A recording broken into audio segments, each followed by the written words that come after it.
I want to bring in, speaking of those questions, Walid Phares. He is a Fox News Mideast and terrorism expert. Walid, what is your take on what is happening right now in Yemen? How likely is a civil war?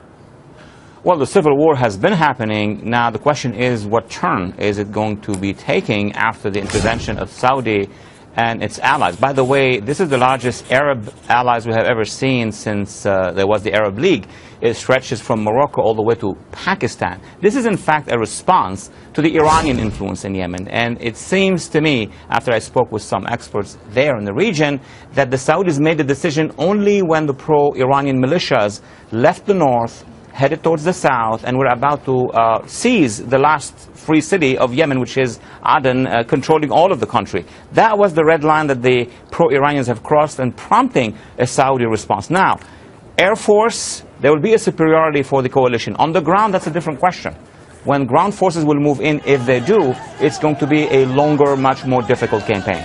So, Walid, when you speak about the pro-Iranian Houthis, what position does this put the U.S. in? Because obviously the U.S. is working to back up Saudi Arabia. I mean, there are not direct troops, but President Obama has pledged more or less indirect support.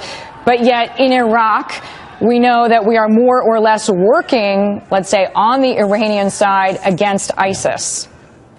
That's the question of the day. I have been receiving many inquiries and questions by Arab media asking me on which side is the administration, because as you just mentioned, in Iraq we are bombing Tikrit while infantry from Iraqis and backed by the Iranians are moving in. So yes, we're working with them directly.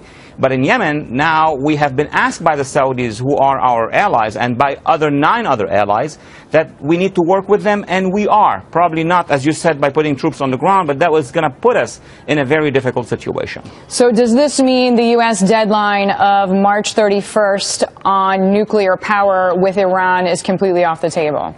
That's the other biggest question. I can't answer that one. All I can say is it's really in the hands of Grand Ayatollah Khamenei, in the hands of the Iranian regime.